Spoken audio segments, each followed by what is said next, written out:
식사 맛있게 하셨습니까? 정말 맛있대요. 우리 참 맛있는 음식 만들어주신 우리 봉사자들한테 우리 박수 한번 부탁하겠습니다. 고맙습니다. 잘 먹었습니다. 내주신 분이 계시고 또 수고해서 요리하신 분이 계셔서 저희들의 입은 즐거웠습니다. 두 주에 한 번씩 하는 이 공동 식사 통해서 우리가 더 사랑이 깊어지고 또 가족 같은 교회 같은 가정을 만들어 갔으면 좋겠습니다.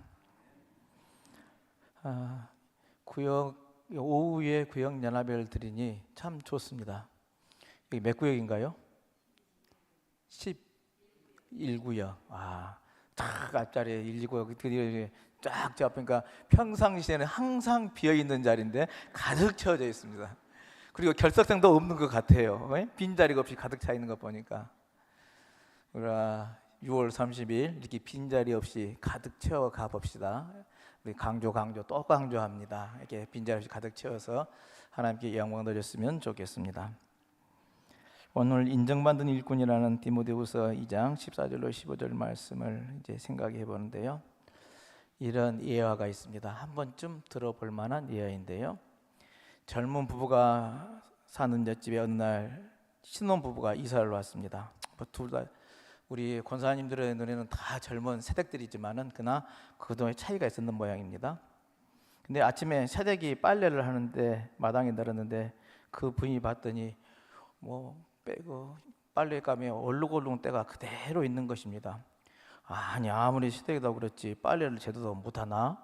요즘 세탁기 다 잘 빨아주는데? 라고 생각을 했답니다. 근데 그 다음날 아침에도 또 그렇고 그 다음날도 빨래를 해서 널기만 하면 이상하게 그 빨래감에 얼룩이 있더란 거예요. 그래서 부인이 남편에게 말합니다. 아니 옆집 여자는 빨래한 법도 안 배우는가 봐. 그렇게 해서 시집 왔나 봐. 나는 새댁 때 저러지 않았는데 저 집 남편은 참 불쌍하다. 당신은 나 같은 부인 잘 만난 줄 아세요? 그랬답니다. 그런데 그 다음날 아침에 놀라운 일이 벌어집니다. 옆집에 널어놓은 빨래에 윤기가 나는 겁니다. 부인이 깜짝 놀라가지고 남편에 쫓아가지고 여보 참 희한한 일이 있는데 옆집 빨래감이 너무너무 깨끗해요. 그들 한 겁니다. 새댁이 어제 우리가 한 말 들었는가 봐. 이게 이제 속삭였어요. 그랬더니 그 남편이 한심하다는 듯이 하는 말, 우리 집 베란다 유리 내가 닦았어.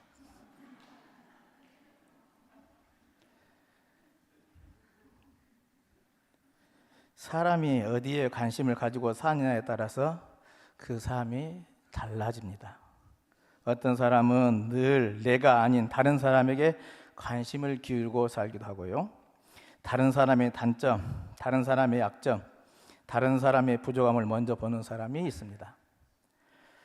문제의 핵심은 언제나 다른 사람입니다. 그 사람에게 문제가 있고 그 사람이 잘못했고 그 사람이 잘못해서 이정이 되었다는 생각을 가지고 사는 사람이 그런 사람인 것이죠. 그런가 하면 모든 것을 자신으로부터 출발하는 사람이 있습니다. 그런 사람은 자신의 부정함을 먼저 보고 남을 본다는 것이죠. 그랬더니 그 사람이 훌륭합니다. 자신의 약점을 먼저 생각했더니 그 사람의 장점이 보여지더라는 겁니다. 겸손해졌더니 존경이 우러러 나오더란 겁니다. 내가 문제라고 생각했더니 해결점이 보여지더라는 겁니다. 인간적인 삶을 본다면 앞에서 남의 탓하는 것보다 내가 먼저 겸손해지는 것이 이게 훨씬 인간적이고 훌륭한 삶이라고 할 수 있을 것입니다. 그러나 이보다 더 중요한 삶의 목적을 이루는 방법은요, 자신도 아니고 타인도 아니고 하나님의 말씀에 기울이고 사는 사람이라고 할 수 있을 것입니다. 그런 것이죠.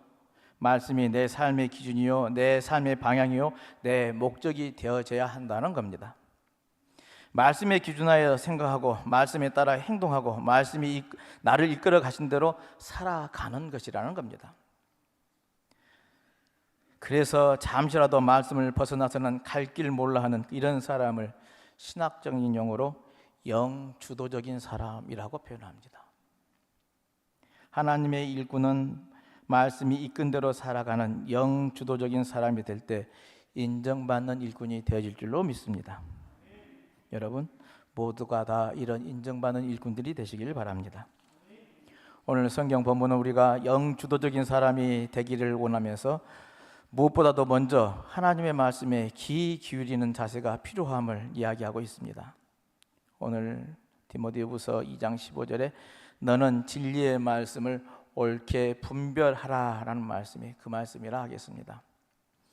여러분, 무엇보다도 우선은 말씀을 듣는 것이 중요합니다. 말씀을 어디서 듣습니까? 예배 참여야 말씀을 듣는 것이죠. 제가 아까 성만찬 진행하면서 우리 교회에서는 말씀이 예배 말씀에 3번 선포되십니다라고 했습니다. 여기서 성경을 봉독하는, 그냥 성경 자체로 말씀을 봉독하는 것 자체가 말씀 선포가 1번이고요. 저희가 이렇게 목사가 이 말씀을 풀어서 설명하는 설교가 2번째 말씀 선포이고요. 3번째로는 성만찬이 말씀의 선포입니다. 예배에 참여해야 이 말씀을 듣는 것이고 그 말씀이 내 안에 들어오는 것이죠. 여러분, 모든 예배에 빠지지 마시기 바랍니다. 정말 열심히 그 예배에 말씀을 사모하는 마음으로 오시기 바랍니다. 주일 예배, 주일 있게 오후 예배, 그리고 수요 기도에 열심히 참석하시기를 권면을 드립니다. 예배만큼 지켜가시기를 바랍니다. 예배를 통해서 말씀을 들어야 우리들의 신앙이 성장해 갈 수가 있는 것이죠. 글렌 힐슨이라는 사람은요, 현대 영성학자인데 현대인들이 하나님의 음성을 가까이 귀담아 듣지 못하는 이유 2가지를 이야기를 했습니다. 왜 하나님의 말씀을 귀담아 듣지 못하는 거냐 하는 건데요, 첫째가 너무 바쁘다라는 겁니다. 그것도 그렇죠. 바빠서라는 핑계를 수없이 하게 되죠. 세상을 살아가는데 열심히 살아가는 거, 바쁘게 살아가는 거 좋은 일이라 하겠습니다. 하지만 정당히 바빠야 하고 정정하고 진실하게 바빠져야 하는 것이죠. 일 잘자에 몰두하고 성과주의에 빠져서요, 성공이 무엇인지 생각하지도 못합니다. 성공의 의미도 깊이도 없이 그저 뛰고만 있는 것이란다면 그건 안 될 일이라는 얘기입니다. 열심히 뛰고 바쁜데 왜 바쁜지도 모르겠고 이 바쁨의 결과가 무엇인지도 생각할 겨를도 없다. 그러니 하나님의 음성을 들을 수가 없는 것이죠. 하나님의 말씀이 나게 와 닿지도 않더라는 얘기입니다. 2번째로는 너무 산만하다는 겁니다. 산만하다.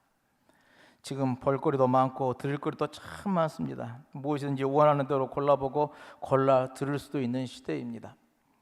검색만 하면 얼마든지 우리들의 정보는 수없이 쏟아져 들어옵니다. 근데 그렇게 많은 것을 들을 수 있고 볼 수 있다 보니, 정보를 쉽게 접하다 보니 우리들은 깊이가 없어지고 산만해져 가더라는 얘기입니다. 무언가 정되지 못한 삶을 사는 것 같습니다. 교회에 있어야 할 시간에 어딘가 정처 없이 떠돌고 있는, 심지어 예배 시간마저도 까먹고 되는 그런 존재가 되어 간다는 겁니다. 이런 상황이 하나님의 말씀이 들어오지 못하는 이유가 당연하더라는 얘기입니다. 우리가 하나님의 말씀을 그냥 읽고 듣는 것도 소중하지만 깊이 묵상하는 것, 우리가 거룩한 독서 모임을 하는 이유도 깊이 묵상에 들어가는 이유가 거기에 있는데요, 그렇게 들어가야만이 하나님의 말씀을 깨닫고 체험하고 삶이 변화될 건데 그러지를 못하는 것이라는 이야기입니다. 글렌 힐슨은 이렇게 2가지를 이야기합니다만 저는 여기에 또 하나를 덧붙여 보고 싶습니다. 또 하나의 이유는 교만입니다. 이 교만이 하나님의 말씀이 들리지 않게 하거나 혹은 듣지 못하게 하더라는 겁니다. 여러분이 때때로 말씀이 들리지 않거든 그때는 교만에 대한 하나님의 심판이 나에게 임하고 있구나 생각하시기를 바랍니다. 교만한 채로 기도하고 성경 보고 심령이 가난하지 않는 교만한 마음으로 설교를 할 때 나의 마음에 하나님의 음성이 들려지지 않는 것 당연하다는 이야기입니다.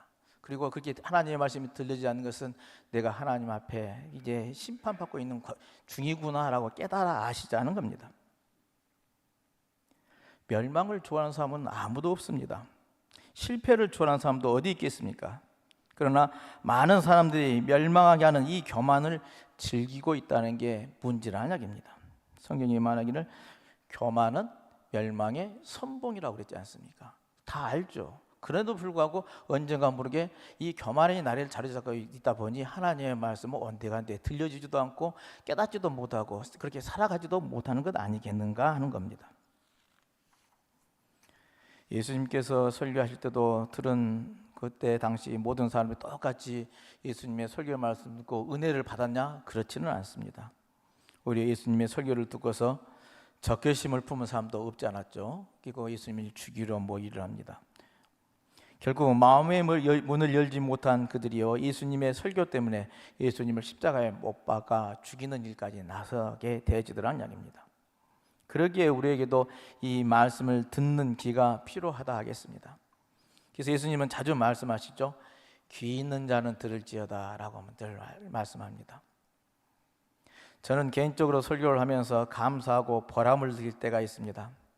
그게 언제냐 하면은 여러분들이 막 예배 시간에 이렇게 아멘 아멘 해주는 것도 물론 이게 내 말을 잘 듣고 있구나, 말씀이 들어가는 거 없다라고 생각하기도 하지만은 가장 중요한 것은 이제 여러분들 다른 사람과 대화하면서요, 그때 목사님이 그런 설교하지 않았어? 라고 내 설교의 말씀을 재인용할 때 내 말씀을 들었구나, 그리고 그 말씀을 가슴에 담았구나 깨달으면은 감동이 밀려옵니다. 그러면서 그 앞에서 제가 아무 말도 하지 않지만은 그때가 한 주간 내가 예를 들어서 설교를 하는 그 은혜가 감격에 얻는 그 시간이라 할 수 있겠습니다. 그런데 어떤 사람은 이야기하다 보면은 속으로 아니 내가 그렇게 그 문제에 대해서 그렇게 설교를 했는데 행동하는 것은 하나도 변화되지 않는데, 그러면은 정말 속상합니다. 나 자신이 스스로가 참 능력이 없는 종이구나, 이게 말씀에 영향력이 없구나라고 자책을 하게 되죠. 그리고 그럴 때는 하루 종일 괴롭게 나를 만들기도 합니다. 아지발트 하트라는 심리학자가 마음의 습관이라는 책을 썼습니다. 사람에게는 행동하는 습관이 있듯이 마음에도 습관이 있다는 겁니다. 모든 것을 긍정적으로 생각하고 받아들이는 사람과 부정적으로 생각하고 받아들이는 사람의 그 마음의 습관이라는 것이 명백하다 하는 이야기입니다. 그것은 다른 것이 아니라 교만과 겸손으로 나타난다는 겁니다. 말씀은 나를 겸손하게 만들죠. 그 말씀의 은혜를 받으면 당연히 감사하게 되지더란 겁니다.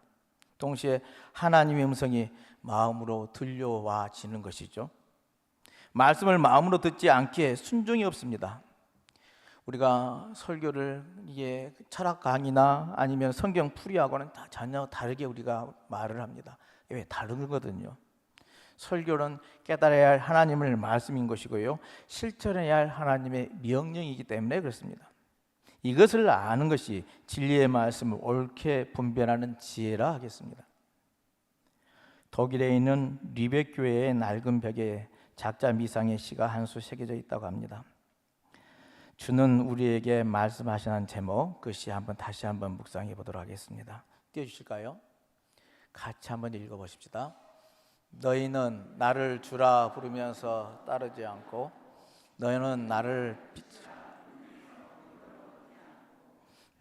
나를 길이라 부르면서 따라 걷지 않고 너희는 나를 삶이라 부르면서 의지하지 않고 너희는 나를 슬기라 부르면서 배우지 않고 너희는 나를 깨끗하다 부르면서 사랑하지 않고 너희는 나를 부하다 부르면서 내게 구하지 않고 너희는 나를 어질다 부르면서 오지 않고 너희는 나를 존귀하다 부르면서 섬기지 않고 너희는 나를 강하다 부르면서 존경하지 않고 너희는 나를 의롭다 하면서 두려워하지 않으니 그런즉 너희를 꾸짖을 때 나를 탓하지 말라.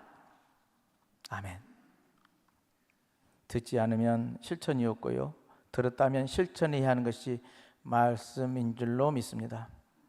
결국 하나님께 인정받는 일꾼이라는 것은 다른 것이 아니라 말씀을 통해서 하나님의 음성을 늘 듣는 사람이요, 말씀대로 행할 때 인정받는 일꾼이 될 줄로 믿습니다.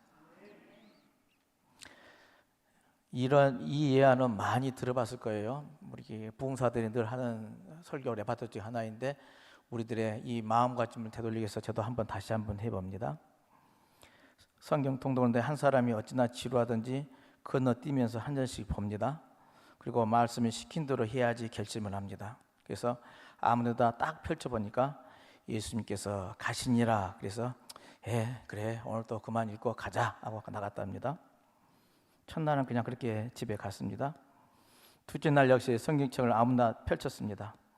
거기에 있는 말씀이 예수님께서 주무시니라 그랬습니다. 아, 그래, 나도 자야지, 주무셔야지 하고 종일 잠만 잤습니다. 그러던 셋째 날 아침에 성경을 딱 펼쳐놓고 봤더니 마태복음 27장 5절 말씀이 나옵니다. 유다가 은을 송수에 던져놓고 물러가서 스스로 목매어 죽은지라. 영 찝찝합니다. 그래서 이 사람이 아무래도 한 절 더 봐야겠다 싶어서 또다시 성경을 펴보았더니 누가복음 10장 37절의 마지막 부분에 눈이 확 들어오더랍니다. 가서 너도 이와 같이 하라. 더 곤란해진 사람은 다시 한번 성경을 펴보았습니다. 이번에는 요한복음 13장 27절의 마지막 부분이 눈에 들어옵니다. 네가 하는 일을 속히 하라. 이게 이제 부흥사들의 이야기거리로 만들어낸 예화이긴 합니다만 우리들의 나태함과 게으름을 촉구하는 그런 이야기겠죠.